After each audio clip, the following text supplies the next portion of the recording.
ಮಾಡದಿದ್ರೂ ಜೈಲು ಶಿಕ್ಷೆಗೆ ಕಾರಣವಾಗಿದ್ದ ಪೊಲೀಸರ ವಿರುದ್ಧ ಸಂತ್ರಸ್ತನೊಬ್ಬ ಹೈಕೋರ್ಟ್ ಮೆಟ್ಟಿಲೇರಿದ್ದಾನೆ.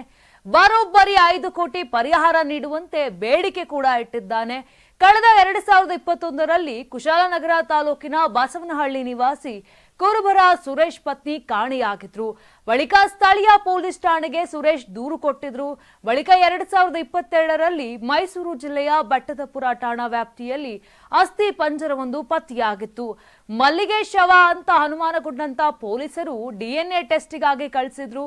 ವರದಿ ಬರುವ ಮೊದಲೇ ಮಲ್ಲಿಗೆ ಪತಿ ಸುರೇಶ್ನನ್ನ ಬಂಧಿಸಿ ಜೈಲು ಶಿಕ್ಷೆ ಅನುಭವಿಸುವಂತೆ ಮಾಡಿದ್ರು. ಇನ್ನು 18 ತಿಂಗಳ ಬಳಿಕ ಡಿಎನ್ಎ ರಿಪೋರ್ಟ್ ಬಂದಿತ್ತು. ಅಸ್ಥಿ ಪಂಜರ ಮಲ್ಲಿಗೆಯದಲ್ಲ ಅಂತ ಸಾಬೀತಾಯಿತು. ಅಲ್ಲಿಯವರೆಗೂ ಕೂಡ ಜೈಲಿನಲ್ಲೇ ಇದ್ದ ಸುರೇಶ್ ನನ್ನ ಮೈಸೂರಿನ 5ನೇ ಹೆಚ್ಚುವರಿ ಜಿಲ್ಲಾ ಸತ್ರ ನ್ಯಾಯಾಲಯ ಬಿಡುಗಡೆ ಮಾಡಿತ್ತು. ಜೊತೆಗೆ 1 ಲಕ್ಷ ಪರಿಹಾರ ನೀಡಲು ಗೃಹ ಇಲಾಖೆಗೆ ಸೂಚನೆ ಕೂಡ ನೀಡಿತ್ತು. ಇದಾದ ಕೆಲ ತಿಂಗಳ ಬಳಿಕ ಪ್ರಕರಣಕ್ಕೆ ಬಿಗ್ ಟ್ವಿಸ್ಟ್ ಸಿಕ್ಕಿದೆ. 2025ರಲ್ಲಿ ಮಡಿಕೇರಿ ರೆಸ್ಟೋರೆಂಟ್ನಲ್ಲಿ ಮಲ್ಲಿಗೆ ಊಟ ಮಾಡುವುದಕ್ಕೆ ಬಂದಿದ್ರು. ಆ ವೇಳೆ ಸುರೇಶ್ ಸ್ನೇಹಿತರ ಕಣ್ಣಿಗೆ ಬಿದ್ದಿದ್ದು ಪೊಲೀಸರಿಗೆ ತಿಳಿಸಿದ್ದಾರೆ. ತಕ್ಷಣವೇ ಅಲರ್ಟ್ ಆದ ಪೊಲೀಸರು ಮಲ್ಲಿಗೆಯನ್ನ ಬಂಧಿಸಿ ಮೈಸೂರು ನ್ಯಾಯಾಲಯಕ್ಕೆ ಹಾಜರುಪಡಿಸಿದ್ರು. ಸದ್ಯ 3 ವರ್ಷಗಳಿಂದ ಮಲ್ಲಿಗೆ ಎಲ್ಲಿದ್ದರೂ ದಿಢೀರ್ ನಾಪತ್ತೆಗೆ ಕಾರಣ ಏನು ಅನ್ನೋ ಬಗ್ಗೆ ತನಿಖೆ ಕೂಡ ನಡೆಸಲಾಗ್ತಿದೆ. ಪತ್ನಿ ಬದುಕಿದ್ರು ಕೊಲೆ ಆರೋಪದಲ್ಲಿ ಜೈಲು ಶಿಕ್ಷೆ ನೀಡಿದ್ದನ್ನ ಪ್ರಶ್ನೆ ಮಾಡಿ ಇದೀಗ ಸಂತ್ರಸ್ತ ಸುರೇಶ್ ಹೈಕೋರ್ಟ್ ಮೆಟ್ಟಿಲೇರಿದ್ದಾರೆ.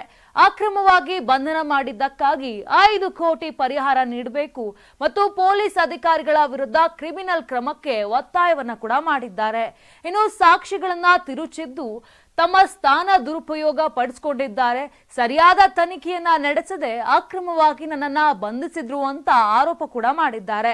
ಇನ್ನು ಅರ್ಜಿಯಲ್ಲಿ ತನಿಖಾಧಿಕಾರಿ ಪ್ರಕಾಶ್ ಬಿಜಿ, ಹೆಚ್ಚುವರಿ ಪೊಲೀಸ್ ವರಿಷ್ಠಾಧಿಕಾರಿ ಜಿತೇಂದ್ರ ಕುಮಾರ್, ಸಬ್ ಇನ್ಸ್ಪೆಕ್ಟರ್ ಪ್ರಕಾಶ್, ಇನ್ನು ಮಹೇಶ ಮತ್ತು ಸಹಾಯಕ ಇನ್ಸ್ಪೆಕ್ಟರ್ ಸೋಮಶೇಖರ್ ಹೆಸರನ್ನ ಉಲ್ಲೇಖ ಕೂಡ ಮಾಡಿದ್ದಾರೆ. ಈ ರೀತಿಯಾಗಿ ತಪ್ಪೇ ಮಾಡದೆ ಜೈಲಿಗೆ ಸೇರಿ ಹೆಂಡತಿ ಸಿಕ್ಕ ಬಳಿಕ ಪೊಲೀಸರು ಮಾಡಿದಂತ ಅಥವಾ ಆ ಕೇಸನ್ನ ತಿರುಚಿದಂತ ಪೊಲೀಸರ ಮೇಲೆ ಕ್ರಮಕ್ಕೆ ಸಂತ್ರಸ್ತ ಮುಂದಾಗಿರುವಂತದ್ದು.